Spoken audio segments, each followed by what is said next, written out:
All right, we're live. It's Thursday. It's February. I'm Cameron Carpenter from Indie Week. And I'm Darryl Hurs, and this is us at the Indie Week office. We do this thing every Thursday where we talk shop, talk about what's going on in the city, music, industry, events.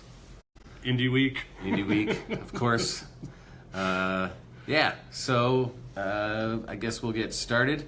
The first thing is some of you may have noticed over the weekend our sites were down. We did get a hack or a virus and all that kind of stuff. It took a few days, which meant we were having issues with email and all that good, fun stuff.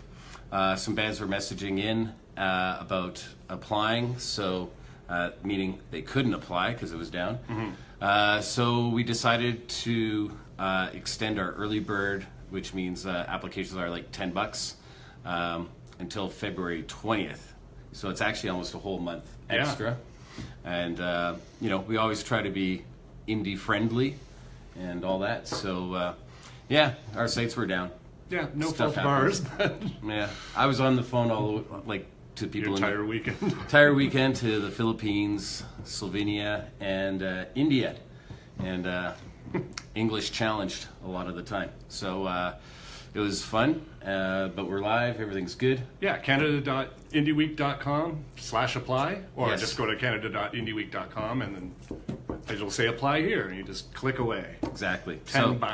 $10 early bird extended to February 20th. Yes. And note that there's two options. There is our own option, which is our own system, and it goes through PayPal. And for those of you on Sonic Bids, there's a Sonic Bids option. Yeah. So apply. It's cheap right now. It's painfully cheap. Yeah. All right. So let's get started. Yeah, the week that was. Yeah. This is a pretty busy week, I think. It was. There was a couple great things, and actually, coincidentally, we were out twice at the Rivoli this week. So hey to Serge and the staff at the Rivoli. Yeah. On Tuesday night, there was a thing called, I have to put my glasses on, Artist Legal Advice Services. They did a music industry roundtable where they had agents and publicists and artists and a very good crowd, very Indie 101-ish, the whole setup of it, with a moderator, Paul Sanderson, who's a great lawyer. And it was really interesting. It was packed at the Rib. There was a lot of questions. Colin Response, which is a great name, was the artist who was there, who on behalf of all the artists. Dondrea from Instinct was talking about supervision. Stefanie Purificati from APA was talking about agents. There was label reps there, and it was a really good night and really well done by Artist Legal Advice Services, which you should check out their Facebook page, because if you're an aspiring artist, manager, whatever, there is some free legal advice to be had. You have to make an appointment, but go to their page on Facebook, and there's lots of interesting information there for you. Yeah, and Paul Sanderson, I'd say, is one of the tops in the industry. He's written a few books. Yes. Everything you need to know about contracts and all that kind of stuff. Really great guy. Yeah, and he's got a musician heart as well. Paul's a player. He plays Beaches Jazz Festival every year. He's a great guitar player as well. So he knows it from both sides of the coin, literally. So yeah, no, and it was like you said, it was well attended. Mm-hmm. It was good to see people out. I didn't see that many artists though that we know. Right. Anyways. Well, we saw Mike and Buck Sam and I. Yeah. But I think it was like a lot of aspiring new legal lawyers and students in that. Yeah. But yeah, definitely check out the service. Legal is really expensive, and this is an artist-friendly organization. So, and I know that they do panels kind of like throughout the year at different times and stuff. So there's going to be more coming. And as someone new to the industry, don't sign anything without having someone look at it. You could be signing your life away. Yes. It could be long-term. Something can be as simple as one paragraph in a signature, and it could be legally binding and very simple. It doesn't have to be 80 pages and sticky notes and stuff like that. And I think that's what this volunteer non-for-profit organization does, is leads you in the right direction. Sometimes you're going to need a lawyer and you're going to have to pay for a lawyer, but right now you can probably get something looked at very inexpensively. Right. Yeah. All right, what's next? Well, then the next night we were back at the Rivoli for Winter Indie. Last night. Yes, our friend Rian Malloch. Yeah. From Skware Waves. Yeah, well, many people there. Yeah. Like, so. So yeah, there was four bands. There was the Royal North from PEI. Got to put my glasses back on. Starstruck Avenue from Montreal, of Gentlemen and Cowards, and our friend Liteyears, and all 4 bands played. Lots of industry out for that as well. Yeah, it was great. I was talking to Steve Butler was there, who's an agent. John Angus from the Trews. The Command Sisters, Rich Cloke, who both played Indie Week last year. Right. Jen Hall, who's everywhere, from Möbius. Mike Rice, who's a radio plugger. And it was a really good turnout last night. And great performances. Yeah, and all the bands have played Indie Week in the past. And in fact, I'm pretty sure I could say it, but like Rian discovered some of the bands at Indie Week this year, like Starstruck Avenue and the Royal North. And it's great to sort of see that kind of thing where, like, Royal North is from PEI, Starstruck is from Montreal, and here they are already back doing an industry showcase, and they've got some stuff in the works, and we really support that kind of stuff, that kind of activity, and it's cool to see bands not from Toronto coming back with industry representation, coming back showcasing in front of industry, and there's lots of potential for growth in this new year for them. And it was good to see like a Toronto audience out in support, on a cold Wednesday night in downtown Toronto, so it was good. Absolutely. And Rivoli's like my old stomping grounds, but I still say it's the best showcase venue, I think, in Toronto. The stage, the sound, always are perfect, like impeccable for that kind of thing, and especially doing an industry showcase, always on a Wednesday, Thursday, sometimes a Tuesday, but those are the days to get industry out. So well done. And there's a great, simple thing, but there's a great load in there as well, from the back and like right to the back room, behind the stage, and like small things that make your life easier as a band. So yeah, it was really well done. And of course, Liteyears played our media party last year. They played Indie Week, and they were on CTV's The Launch. And last night on The Launch, there was 2 of our alumni on, Ezra Jordan and Posey, who ended up getting launched. So That's right. Posey's new single, Soldier of Love, is out today. So congratulations to Ezra and Posey for CTV's The Launch last night. It's fantastic news. Yeah, and that's 2 of our alumni artists now. Yeah, because that have been launched. Yeah. So who was on the first week? Yeah, exactly. Yeah. So you never know where you'll go from Indie Week. That's right. So we've got some upcoming shows as well. Some bands to see tomorrow night at the Baby G is Spaceface, Jake Ingalls from Flaming Lips. Right. His band. So Spaceface we had play about a year and a half ago. Yeah. It was like a hot summer night that we had them.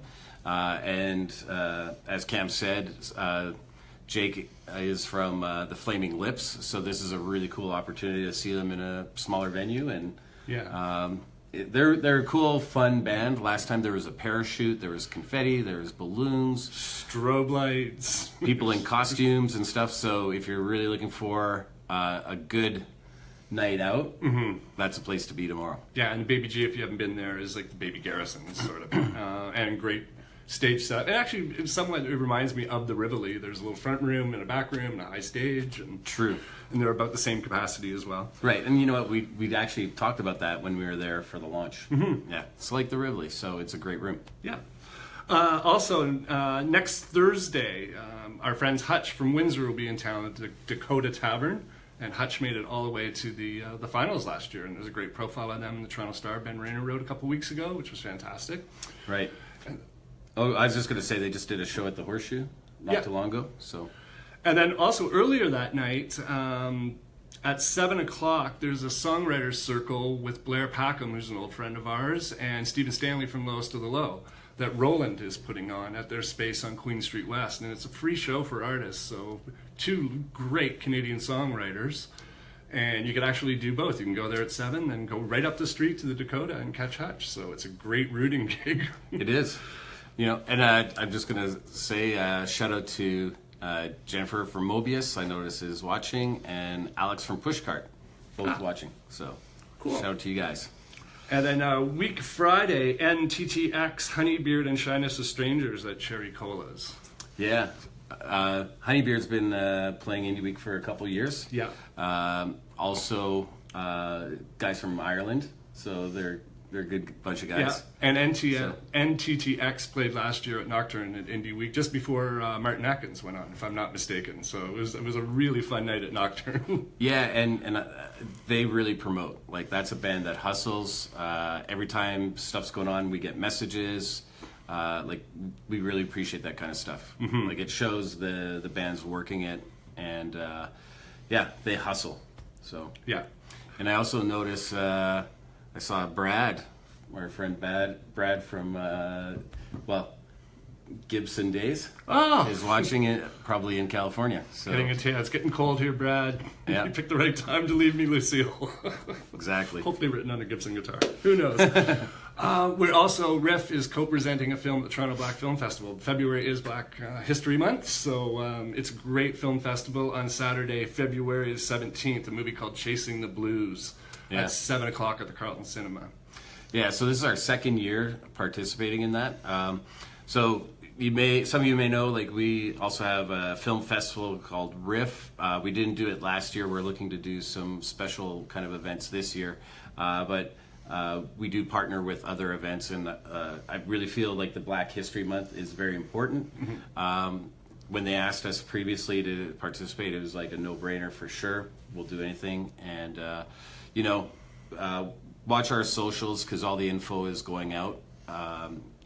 So come out, Yeah, it's a cool movie too. I saw the trailer. Yeah, and stuff. it does have a musical premise, of course. That's why Riff's involved. So, Right. And check our socials, and maybe we'll give a pair of tickets away next week. You can go join us at the screening. Let's do that. Yeah, why not? So Yeah. watch our socials next week, and we'll give something away. Get some free stuff. Yeah. You know. And we've also got our next show at the Ballroom Bowl coming up on February 15th. Yep. 3 great bands and Darryl's birthday. Yeah. It's it's weird. I used to throw like really crazy parties for my birthday. I have lots of stories that I kind of don't remember. Other people do. Thank God there weren't cell phones back then. But yeah, so my birthday is the 14th, actually, the day before. Worst day ever to have a birthday. I bet. Worst day ever to have a birthday. But we've got some great friends playing and people involved. Matt Groupie he's one of the Black Dog Ballroom guys. Black Dog Ballroom has played Indie Week a number of times. But Matt, him and I talk online every once in a while and talking about the scene and stuff. And I just love the guy, like, in the sense that he's really hustling and trying to make stuff happen, and he cares. Mm-hmm. So shout out to Matt Groupie, and thanks for playing on my birthday. Yeah. And Marlon Chaplin. Yes. Jennifer, hall manager, has been a great supporter, and she was out last night and hanging out with us and stuff. And Marlon hasn't played since Indie Week, so this will be really cool. And there's some new material coming out. Excellent. And, there's lots of good things coming there, so this will be a great time. And then Six at Best played for us last year, and is like we partner with Seneca on showcases, right. And they come from Seneca, so it's going to be lots of fun. Cover is absolutely free. Yes. It's presented by Mill Street. Sometimes they have some sampling. I'm going to go talk to them and see what's what that night, and hopefully there'll be some freebies. Yeah, and there's a great kitchen there as well. So there's some great snacks. The nachos, like, it's huge. The nacho plates. Yeah, I'm looking forward to that. Yeah. So yeah, it'll be fun. Yeah, always is. And we're there the third Thursday of every month. Yeah. So and the other thing to note too is it's a night that the venue itself came to us and wants indie bands there, and they want to help kind of create a night that is a good vibe. Like, there's no cover, but all the bands get paid. Right. So and just curate some great new live music. So yeah. So come out and support it and make another night happen for indie bands that get paid. But it only will happen if people come out. So come out. Exactly. And we've got some industry news. The top 20 for the Prism Prize was announced today. You can go to prismprize.com and see who made the long short list. It'll get cut down to 10, and then it'll get cut down to 1. Our friends at Slate Music are very involved in this. It's for Canada's Best Video, which will be going out on May 13th. An amazing cross-section, bands like, Pup, The Weeknd, Leonard Cohen, Always. Every genre is pretty well covered, and it goes to the director, and there's some incredible creative work there. And I've been on the jury as well, so it's interesting. My son is in advertising, Kyle, and he's on the jury as well. So we met a couple weeks ago, have a catch-up beer, and all 5 of his made the short list. Only 2 of mine did. So the generation gap was really interesting. Nice. Next Tuesday is the Juno press conference, so we'll see who's nominated for Canada's highest musical honor on Tuesday. Right. Which will be interesting, and it was really exciting to see that the City of London has been chosen to be the site of Juno's 2019. So I saw that. Great news for Corey Crossman and his City of London music team, and there'll be Juno Fest there, and it'll be a great week in London, Ontario. So It will. And this year it's in this year it is in Vancouver. Vancouver. Yes. Yeah. Excellent. Next up. Well, then, yeah, I guess last week was the Grammys as well, so lots of chatter about the Grammys. Slammies. Yeah. What do you think about the Grammys? It's a big political organization. I've been to the Grammys before. There's a lot of politics involved. I thought it was a little bit flat this year. Yeah. I thought there was some great performances. Alessia Cara winning was fantastic. Okay. She finally got recognized. She could have been up for Best New Artist the year before and wasn't, but this is all the politics and stuff. But it was great that she got up there and represented Canada, and the Weeknd won as well. Bruno Mars. Yeah. I think Bruno Mars is like the Sha-Na-Na of R&B. It's like he's great at what he does, but I think someone like Kendrick Lamar is a lot more Exciting. Or innovative. A lot more innovative being the operative word. I know there was little rock and roll on this year. But because of the politics of putting on the TV show and Naris and things like that, you have to get different awards on every year. So for the first time in many years this year, comedy was presented on television. And I'm sure the comedy committee lobbies every year to get it on. But this year there was 5 great comedians, so it was very worthy for them to be on. So. Yeah. Well, it's a sign. I mean, rock and roll has got to make a comeback. Like it's not on the radar in a lot of cases. Like I think I've said in some previous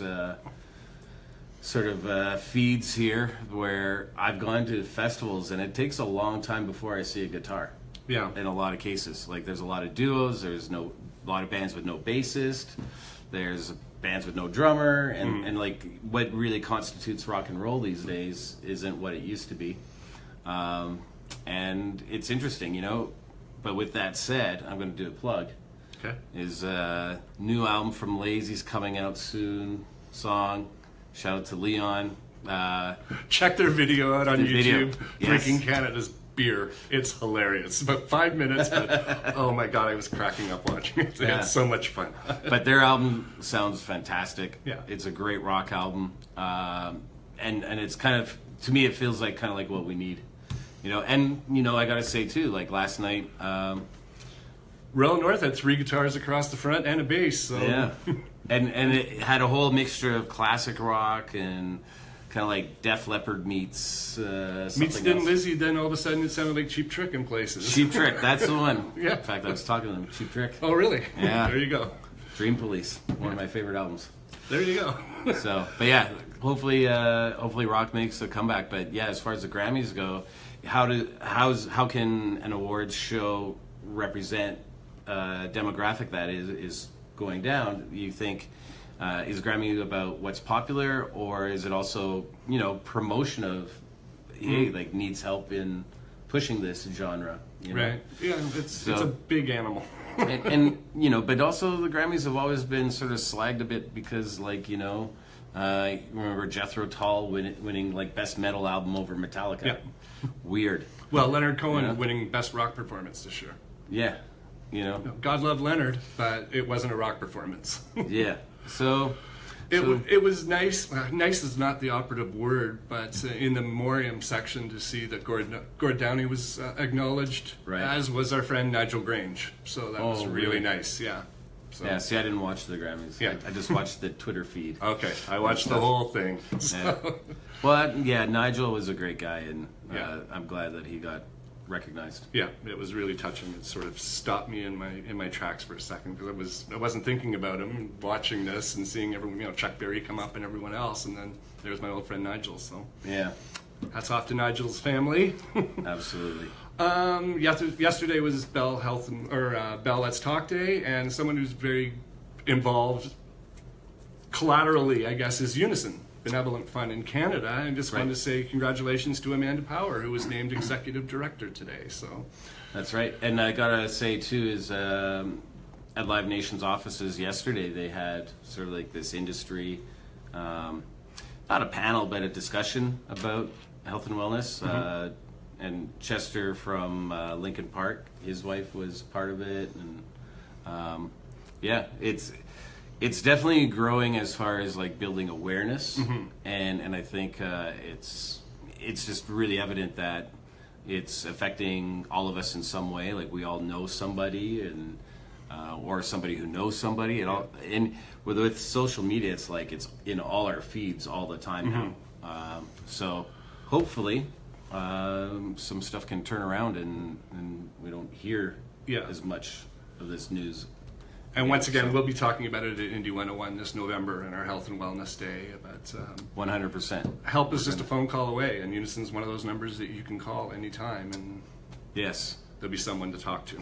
Hey, and I just got to say, Marlon Chaplin just tuned in as well. Oh, nice. We will be seeing you soon, Marlon. Awesome. Of course, every week I talk about a book because you all need education.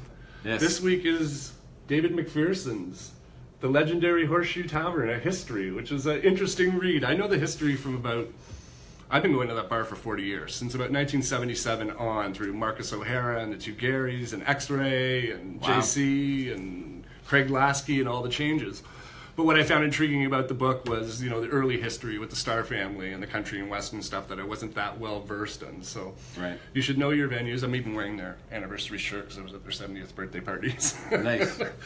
But it's, know a little bit about your local scene. And there's, little interviews with Teddy Fury in there and Bob, who just retired, who's a great bartender and a legend there for the last 30 years. And I saw that too on the feed. Yeah.